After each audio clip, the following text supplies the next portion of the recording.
안녕하세요. 이정도 포기의 임평순입니다. 안녕하세요. 노경미입니다.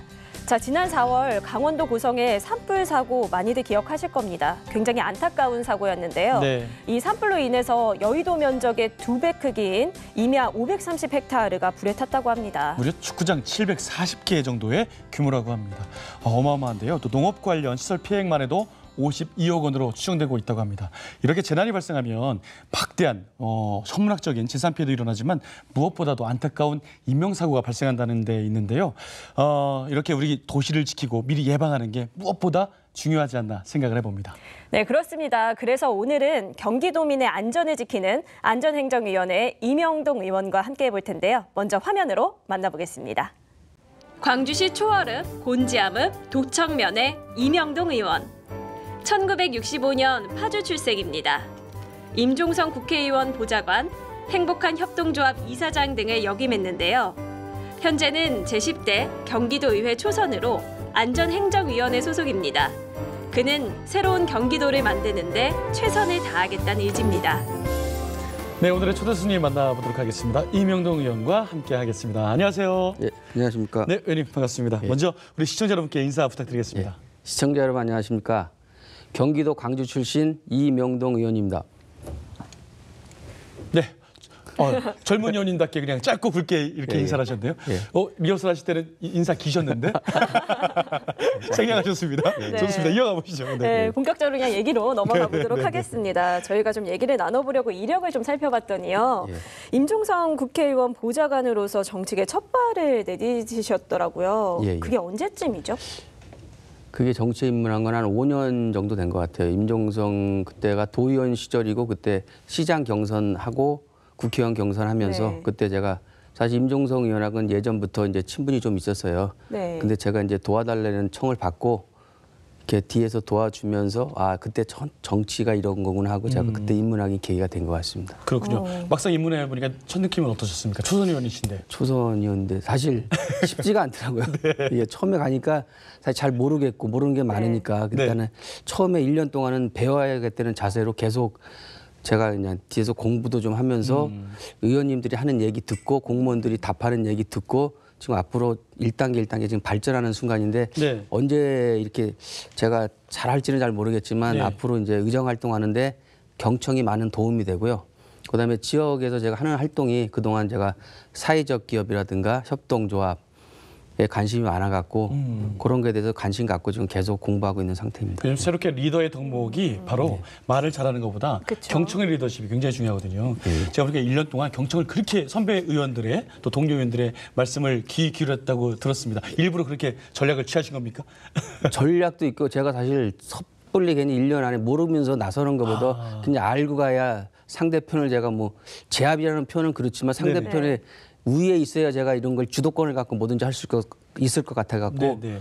그렇게 하고 있습니다. 지금. 하지만 행보를 보면 한 걸음 한 네. 걸음이 초선 의원처럼 당참이 좀 느껴져요. 네. 지금 모습에서도 그러시잖아요. 그렇죠. 경청을 하면서 이제 묵직하게 나아가시는 거죠. 앞으로. 네네, 맞습니다. 앞으로의 또 활약도 좀 기대가 되는 것 같습니다. 네네. 자, 그러면은 좀 더 본격적으로 상임위 얘기로 좀 넘어가 볼까요? 네, 현재 안전행정위원회 소속이십니다. 저희가 오프닝에서도 이야기를 했는데 해당 상임위를 특별히 택하신 이유가 있으세요? 택한 이유는 제가 그동안 당선이 되면서 주위 사람들을 많이 봤어요. 네. 그런데 우리 또 지인 중에 의용 소방대 하는 분이 계신데 우리 경기도에 강주에는 아직까지 안전행정위원회 소속 의원이 한 명도 없었대요. 네. 그래서 그쪽으로 와서 좀 소방서가 주로 많이 있으니까 의용소방대고 뭐 새마을협의회 그런데 간변단체들이 좀 많이 있는데 네. 그런데 좀 도움을 줬으면 싶다고 계속 얘기를 하시더라고요. 그리고 또 우리 강주 지역에 4명의 도의원님들이 계신데 그분 한 분은 문화 네. 쪽에 가려고 했는데 좀 안 됐고요. 그래서 교육위원회 한 명 계시고 그다음에 도시환경위원회 한 명 계시고 기획재정위 한 명 계시고 네. 그래서 한 명 보니까 안전행정위 한 명 있는 것도 괜찮다 싶어서 제가 들어가서 활동을 하고 있는데 지금 와서 생각해 보니까 제가 저 안전행정위원회를 잘 택했다고 지금 생각이 들고 선택을 있습니다. 너무 잘했다. 예. 그동안에 광주 출신 도의원께서 안행위가 한 분도 안 계셨어요. 예. 그분들이 얘기하시더라고 한 번도 없어갖고 좀 아쉬웠는데 이번에 제가 그걸 했다니까 너무 좋아하시고 너무 예. 반가워하시더라고요. 그렇군요. 네. 그럼 그만큼 또 기대를 많이 거실 것 같은데 예. 주로 관심 두고 계신 부분이 어디에 있을까요? 저는 사실 소방관들이 사실 힘들잖아요. 저 처우 계산도 문제지만 우리가 할 수 있는 거는 사실 소방관들이 출동 시에 질타만 할 게 아니고 그분들을 좀 어떻게 좀 칭찬도 좀 해주시고 현장에 가서 힘들게 하시니까 우리가 좀 도움 주고 싶은 일을 좀 하고 싶은데 제가 얼마 전에 제가 작년이구나 작년 제가 경기도 윤리위원회 위원이에요. 네. 네. 그러면 거기서 이제 공직자 비리라든가 그런 걸 제가 심사하는 게 있는데 보니까 걸리는 퍼센트지를 보면 소방관들이 거의 한 80% 이상이 소방관들이 그 적발이 되더라고요. 어떤 게 적발이 돼요? 근데 보니까 사소한 거 그냥 재산 등록을 하거든요. 네. 네. 근데 일반 행정직 공무원들은 사무관부터요. 사무관은 5급인데 네. 근데 소방관들은 보니까 소방장부터 하더라고요. 네. 재산 등록을. 소방장은 제가 알기로는 거의 행정직을 따지면 7급에 해당하는데 네. 그러면 그만큼 인원이 많겠죠. 네. 그러니까 걸리는 게 다 재산 등록을 안 하는 게 아니고 몰라서 못 하는 경우도 있겠고 더 예. 많이 하는 경우가 있고 적게 하는 경우가 있어요. 왜냐면 이게 시스템이 좀 복잡해요. 저도 보좌관 시설에 몇 번을 잘못해갖고 제가 경고 진 적도 있거든요. 네, 네. 예, 그래갖고 이건 좀 문제가 있지 않냐 해갖고 제가 왜 소방관들은 행정직 5급부터 하는데 소방관들은 왜 7급부터 하냐고 제가 계속 물어봤어요. 그랬더니 네. 그 집행부 쪽에서는 옛날에는 소방관들이 이렇게 현장 출동을 하면서 현장에 이렇게 단속을 나가면서 뭐 옛날에 좀 안 좋은 뒷돈거래도 있고 그런 식으로 옛날에 그 예전에? 구태죠, 네, 구태. 구태. 예, 요즘에는 그런 게 쫙 없어졌죠. 예, 예. 그래 그런 게 있어갖고 7급부터 했다고 얘기를 하시더라고요. 그래서 네. 제가 그거를 계속 얘기를 했죠. 소방본부장님한테 얘기하고 이런 거는 좀 문제가 있지 않냐. 계속 얘기하고 있는 상태인데 아마 내년부터는 좀 좋아졌으면 좋겠는데 희망사항인데 우리 안행 의원님도 제가 얘기를 했더니 그거에 대해서 의정 때 질문도 하시고 그렇게 하셔갖고 아마 좀 나아지겠죠. 네. 그러니까 기준이 애매모호하고 또 약간 예, 예. 다른 형평성이 좀 어긋났던 그렇죠. 런 게 문제가 있었군요. 예. 저는 그 원고에 소방관들이 비리 문제를 지적하셨다고 해서 소방관들이 비리가 굉장히 많나 그 아니요, 비리 제도적인 어떤 문제점 제도적인 문제죠. 그런 지적을 하셨어요. 예. 알겠습니다. 도민들의 생명을 위해서 열심히 일하시는 우리 소방관님들 그렇죠. 화이팅입니다. 네, 저희도 저도 항상 화이팅입니다. 응원하고 있습니다. 예, 예. 그렇죠? 예. 많이 응원해 주십시오. 예, 네. 예, 어쨌든 공직 비리는 어떤 직군에 상관없이 완벽하게 척결은 해야 되죠. 그 제도도 또 밑받침이 돼야 되고 말이죠. 자, 뭐 또 광주시로 한번 넘어가 볼까요? 네. 지금 광주시에 대해서 얘기를 좀 나눠볼 텐데 상임위 소관 분야와 관련이 되어 있습니다. 네. 가장 시급한 현안은 무엇일까요? 강주시는 사실 작년부터 2022년까지 5개년에 걸쳐서 소방 취약계층들이 많이 있어요. 왜냐면 저소득층이라든가 그런 분들한테 소방 안전장치란가 그 소화기 같은 걸 소화기도 설치해야 없고. 되는데 예, 네. 그런 게 없는데 500가구는 작년에 설치가 완료됐어요. 네. 네. 근데 나머지는 이제 올해는 이제 1000가구가 진행될 예정인데 이게 총 사업비가 3억 2,700만 원 정도 드는데 네. 예산이 올해는 7,300만 원밖에 확보된 게 없어요. 네. 그거 확보를 위해서 올해는 좀 많이 강주 지역의 취약계층들에서 소화기 설치를 좀 했으면 그런 바람이 있습니다. 소방 취약계층. 예. 네, 알겠습니다. 그다음에 또 강주시에 보면 강남동이라는 데가 있어요. 태전동 쪽에. 강남동이요? 예, 네. 태전지구인데 거기가 지금 아파트 단지가지만 만세대장 들어와서 인구가 계속 네. 유입되고 있는 상태인데 그쪽에 민원이 많이 들어오는 게 여기도 이제 119 안전센터가 하나 있었으면 좋겠다. 그렇죠. 그걸 계속 이게 주민들의 수건 사업이고 강주시의 수건 사업일 수도 있어요. 그래서 예. 제가 올해 강남동 쪽에도 119 안전센터 그 부지 확보하는데 한 50여 건 정도 일단 추경에 일단 반영이 돼갖고 네. 거의 심사가 끝난 상태이기 때문에 아, 그렇습니까? 119 안전센터가 내년에는 꼭 완공될 수 있도록 최선의 노력을 다하겠습니다. 만여 명의 새로운 시민들이 또 생기고 예, 그러면은 예, 예. 안전 취약, 뭐 예, 소방 그렇죠. 안전 이런 게 예, 굉장히 예, 예. 문제가 됐죠. 그건 잘하셨습니다. 고맙습니다. 열심히 네. 하겠습니다. 네, 답변 하나하나에 뭐랄까요, 광주를 사랑하는 애양심 이런 게 좀 느껴지고 있어요. 그럼 지역구 이야기로 한번 또 계속해서 이어가 보도록 하겠습니다. 예, 예. 네, 그 살펴보니까 지난해 말에 태화산 숲길 정비 사업으로 예산 10억 원을 또 확보를 하셨고 네. 포함을 해서 경기도 특별조정교부금이 58억 400만 원을 확보를 하셨더라고요. 이게 예. 꽤 큰 금액인 것 같은데 어떤 내용일까요?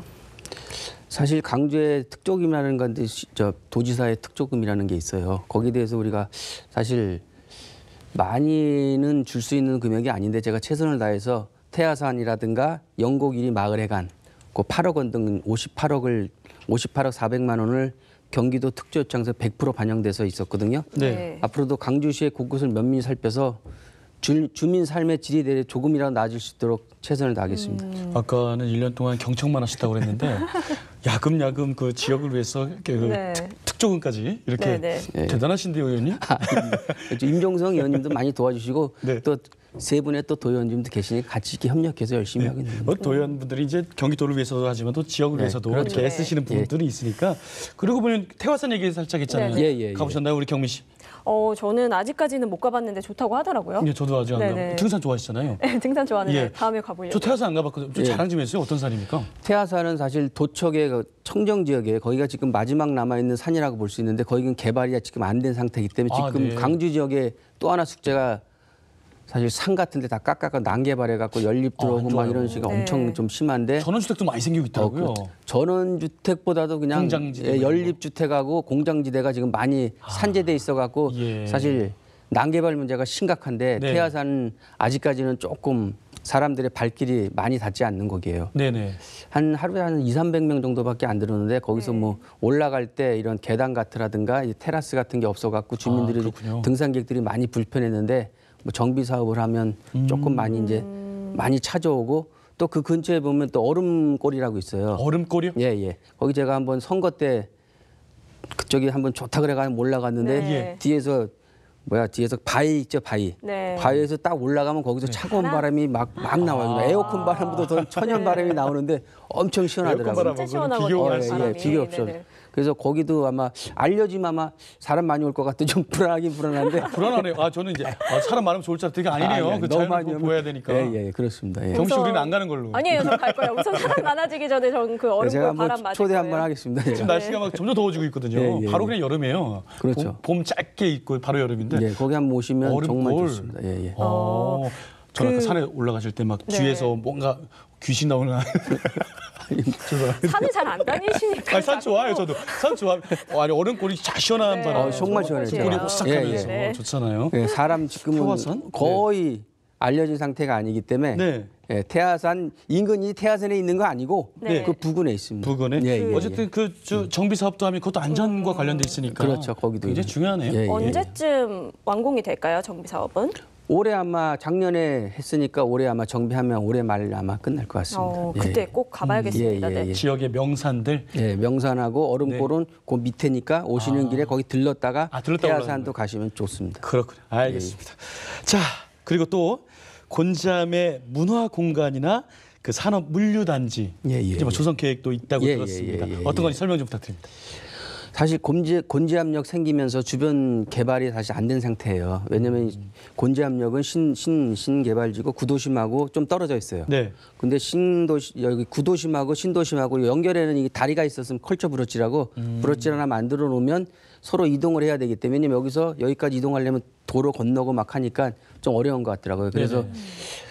구도심하고 신도심하고 연결될 수 있는 그 브릿지를 하나 나갔고 거기 위에서 우리 청소년들 공연도 하고 거기 청년 창업이 요즘 대세니까 네. 청년 창업들이 뭐 푸드트럭이라든가 네. 그런 걸 갖다 놓고 서로 연결하면서 문화 공간을 만들고자 지금 제가 예산을 따와야 되는데 우리 임종성 의원님하고 계속 국회의원님- 임종석 의원이 한 네. 5번 등장하셨어요. 우리 임종성 국회의원이 많이 도와주시니까 네. 임종성 국회의원님과 같이 열심히 예산 확보에 주력하고 있습니다. 네. 그 여기 산업 물류단지 이제 조성 계획도 나와 있는데 어느 정도 규모로 조성이 될까요? 사실 이게 사실 힘들어요. 산업조성 달리가 네. 제가 개인적으로 힘들고 네. 어차피 이거는 국회의원님의 힘을 빌려야 돼. 도의원이 할 수 있는 게 있기 때문에 역시 임종석 의원님. 예. 나오셨어요. 어쩌부터 지역구 의원이시니까. 네. 예. 근데 1917년 8월 이후에는 특대고시라는 게 있어요. 영향으로 산업단지 추진이 어려웠었는데 지난 4월 초 서울고등법원에서 판례가 나옴으로써 그런 거를 특례 지역으로 풀 수 있는 그런 계기가 돼갖고 네. 지금 진행하고 있는 상태입니다. 예.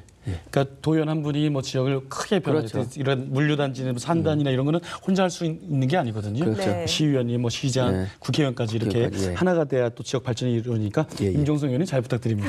예. 두 분이 함께 시너지 효과를 예, 콜라보레이션으로 예. 하면 참 좋을 것 같습니다. 거기다 또 한 분 더 엮겠습니다. 우리 또 박덕동 도의원님이 또 섭섭해 하시니까 그렇습니까? 저희 네. 지역구에 같이 있는 우리 박덕동 도의원님하고 열심히 하겠습니다. 박덕도 의원님 의정동역에서 모시도록 하겠습니다. 예. 이 단합되는 거 이거 보기 좋은 좋네요. 거예요. 너무 또 네. 친하시니까 그럼요. 좋습니다. 그래야 일들이 또 빨리빨리 처리가 되기 때문에 네네. 네, 자 이외에도 저희 좀 공약사항 얘기를 좀 해보겠습니다. 보니까요 학교 교육 환경 개선 내용들이 참 많더라고요. 예, 어떤 예, 예. 것들이 있는지 직접 얘기를 좀 해주세요. 조금 전에 말씀드렸듯이 강주 지역은 이 주거 지역과 산업 단지가 이렇게 복합돼서 있어요. 공장이 이게 예, 맞습니다. 주거 지역만 있는 게 아니고 공장도 있고 그다음에 또 사실 요즘에 강주의 가장 이슈가 물류 창고 때문에 네. 네. 사실 8곳의 물류 창고가 있는데 사실 가서 보시지만 대형 차량이 막 왔다 갔다 해갖고 어린이들 통학하는 데도 사실 많이 지장이 있고요. 맞습니다. 그래서 제가 3월 달에는 대대적으로 시도의원, 국회의원까지 가서 어린이 통학 안전 확보에 뭐 30km 이거 속도 네, 조절기라든가 속도 제한. 그런 걸 네. 설치하고 경찰서장님과 같이 이렇게 한번 돌았는데 네. 사실 심각하더라고요. 음. 그래서 그걸 어떻게 풀까 지금 생각 중인데 그게 아마 곧 아마 회의하면서 우리 지역에 있는 시도의원들, 시장님, 국회의원님들 해가지고 같이 이렇게 푸는데 노력하겠습니다. 네, 물류단지가 광주에 막 밀집되고 계속해서 예, 예, 들었었잖아요. 예, 또 서울과 예, 예. 인접 가까이 있다 보니까 예, 예, 예. 하여튼 교통 문제, 안전 문제가 가장 좀 예, 심각하지 예, 않나 예, 이런 예. 생각도 해봅니다. 분진 같은 것도 많이 예, 발생하고. 그다음에 또 어린이들 요즘엔 또 미세먼지가 하드니까 예, 예, 예. 네. 그래서 사실 실외에서 활동하기가 좀 미세먼지 때문에 힘드니까 체육관 문제가 조금 있었어요. 네. 근데 강주 지역엔 제 지역구엔 도척 지역에 2군데가 지금 실내 체육관이 없었거든요. 그동안. 두 곳. 예, 네. 예, 예. 도척 초등학교하고 도웅 초등학교하고 강일 중학교. 네. 이것은 이제 작년에 이제 체육관 건립 사업이 돼 갖고 2군데 다 신청을 해 갖고 받아들여 갖고 올해 아마 완공이 되면 내년부터는 아마 2곳도 아마 그렇군요. 쾌적한 환경에서 체육 활동이 있을 거라고 생각됩니다. 지금 뭐 경기도 교육청 측면에서도 예, 오래된 예. 뭐 우레탄 바닥이나 이런 것 많이 좀 교체하고 있더라고요. 광주 두 맞습니다. 곳이 이제 실내 체육관 생긴다고 하니까. 예, 예. 그러면 강주 지역에는 아마 거의 100% 아, 그렇군요. 체육관이 아이들이 학교 다니기 좋은 광주. 예, 예. 자, 어쨌든 학생들이 하루 중에 거의 대부분이 이제 학교에서 보내고 체육 활동이 그만큼 더 중요하니까 굉장히 의원님 계획하고 있는 사업들이 척척척척 진행됐으면 좋겠습니다. 네, 감사합니다. 네. 자, 이번에 또 이 질문 한번 해드릴게요. 도로 이야기. 10년 전부터 굉장히 답보 상태에 있었던 진행돼도 조금씩 이게 곤지한 부분에 그 도로예요. 도척에서 만선으로 이어지는 도로 확장 사업. 예, 예. 이번에 한 방에 시원하게 뭐 해결됐다라는 이야기가 있는데 예, 어떤 예. 내용입니까? 지난해 사실 이거 갖고 사실 말이 많았어요. 왜냐면 이게 한 10년 전부터 계속 이어진 사업인데 그동안 뭐 다달이 10억이나 20억밖에 안 나오니까 네. 땅값 보상비로 요구하면 계속 물가가 오르고 땅값이 오르니까 이게 사실 계속 진척이 안 된 사업인데 예. 이번에 그래도 우리 지사님 바뀌고 그래갖고 720억의 도비를 확보해갖고 도비 국비 확보해갖고 요게 도로 건설을 할 수 있게 됐어요. 네. 예. 그래서 올해는 사실 토지 보상이 사실 가장 힘든데 이제 전담팀까지 꾸며갖고 올해는 토지 보상을 100% 해갖고 내년부터나 2023년까지는 다 완공될 수 있도록 또 임종성 의원님이 또 나오시는 예, 많이 같이 열심히 하겠습니다. 그 곤지한 부분이 그 차량이 굉장히 많은 걸로 제가 알고 그러면 있는데. 그게 양평 가는 길이고 네. 양평 가는 길에 주말 때 막히니까 글로 많이 돌아가는데 아. 길에 하나 이제 옆으로 하나 뚫리는 거죠. 시내길 그렇군요. 통과 안 하고 외곽으로 하나 뚫리는 거죠. 네. 광주 지역뿐만 아니라 이게 서울에서 많이 관광 가시는 분들에게 예, 예. 도움이 많이 될 것 같네요. 예. 10년 동안 이게 답보 상태로 계속 보상 문제가 커지니까 예. 이게 예산 문제가 더 커졌는데 예. 이번에는 한 방 시원하게 예. 이렇게 해결됐다. 계속 땅값이 네. 벌써 그때까지 한 것보다 거의 그 2배 이상 오른 상태. 그렇군요. 땅값까지. 오빠 일 잘하시죠. 감사합니다. 네. 자, 저희가 근데 이제 이렇게 얘기 나누다 보니까 어느덧 네. 마무리할 시간이 된 것 벌써요? 같습니다. 그래도 우리 가족 얘기 한번 해야 되는데 가족 얘기 먼저 할까요? 특히 우리 초선 의원들 나오시면 네. 또 뭐 선거하실 때 막 그죠? 예. 막 미안하지 않나 이런 얘기가 누구한테 제일 미안하고 고마우십니까? 저는 우리 사실 집사람이 사실 식당을 하고 있어. 저도 같이 우리 식당을 운영하고 있는데 태촌에서. 근데 식당을 운영하면서도 저희가 선거 나간다니까 보통 많이 반대를 많이 하잖아요. 그렇죠. 근데 집사람은 적극으로 한번 나가보라고 적극 해보라고 하더라고. 네. 내가 사실 미적미적했거든요. 왜냐면 네. 나는 사실 이거 선출직에 자신도 없고 내 자신을 알기 때문에 우리 집사람이 나 뭐 할 수 있다고 잘할 수 있다고 자기가 열심히 도와주겠다고 하더라고요. 그래서 그 힘을 얻고 저는 나가서 네. 사실 선거의 70%는 사실 우리 집사람의 공이라고 저는 생각하고 있습니다. 왜냐하면 선거 운동을 저보다 더 열심히 하는 것 같아요. 네. 예, 사실 여자들이 강한 것 같아요.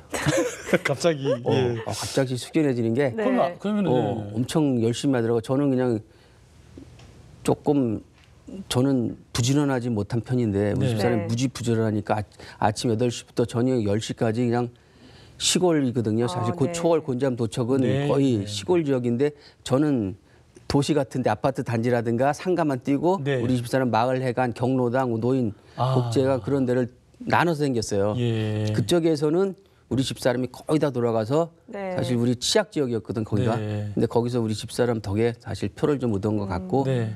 거기 지금 가도 아직까지 어르신들이 물어봐요. 우리 집사람 잘 있냐고. 그래서 다음에 한번 같이 한번 인사드리겠다고 제가 말씀하는데 네네. 좀 기회가 되면 다시 한번 거기 어르신들 찾아뵙고 한번 인사드리겠습니다. 감사하겠네요. 네. 이제 사모님께. 다음 선거는 사모님이 나오시는 걸로. 그 얘기 많이 들었어요. 선수 바꿔야 되는 거 아니냐고. 그랬을 것 같아요. 어쨌든 예. 오늘 인터뷰가 굉장히 유쾌했습니다. 네, 예. 자 이제 저희 그러면은 좀 마무리하는 의미로요. 네. 시청자 여러분께 마지막 인사 부탁드리도록 할게요. 이거 마지막 인사 안 되니까 좀 쑥스럽긴 쑥스러운데요. 사실 제가 도에 입성하고서 가장 제가 생각한 게 주민들과 어떻게 하면 이렇게 잘 다가갈 수 있을까 이렇게 많이 생각을 하는데 사실 저는 여기에 들어온 것도 주민들의 힘도 컸지만 저는 사실 그렇게 능력 있는 사람이 아닌데 네, 겸손한 네. 말씀하시네. 우리 뭐 그때 당 지지세도 좋았지만 앞으로는 이제 겸손한 마음으로 사실 저는 지역에 있으면 이렇게 막 옷을 뭐 복장을 이렇게 한다는 게 아니고 같이 편하게 하기 위해서 이런 게 장단점이 있더라고요. 그래서 의회에 입성한 거는 사실 판단력이 있으면 될 것 같아요. 뭐 자기가 똑똑한 걸 보다도 이게 좋은 건가 이게 나쁜 일인가 요거 두 가지만 판단만 잘하고 요거에 대해서 좋은 거 정책이라든가 요건 좀 안 좋은 정책이라든가 이런 걸 판단해 갖고 좋은 정책 주민들을 위한 정책이라든가 나라를 위한 정책을 꼭 실현하는데 한몫하겠습니다. 알겠습니다. 감사합니다. 좋은 판단은 경청에서 비롯된다라고 제가 또 생각이 들고 우리 의원님 이야기 들으면서 더 확신을 갖게 되네요. 알겠습니다. 오늘 좋은 말씀 감사하고요. 지금까지 제10대 경기도의회 안전행정위원회 이명동 의원과 함께 이야기 나눠봤습니다. 오늘 굉장히 유쾌했습니다. 고맙습니다. 네, 감사합니다. 지역 주민들에게 감사하는 마음으로 가까이 다가가서 그들의 이야기를 경청하는 것, 그것이 바로 진정한 생활 정치가 아닌가라는 생각이 들었습니다. 네, 우리 이 의원님께서 안전행정위원회이기 때문에 또 생활 밀착형이 또 네. 안전과 또 밀착한 관계가 있지 않나 생각을 해봤습니다. 네, 의정도포기 오늘 여기까지입니다. 시청해주신 여러분 고맙습니다. 고맙습니다.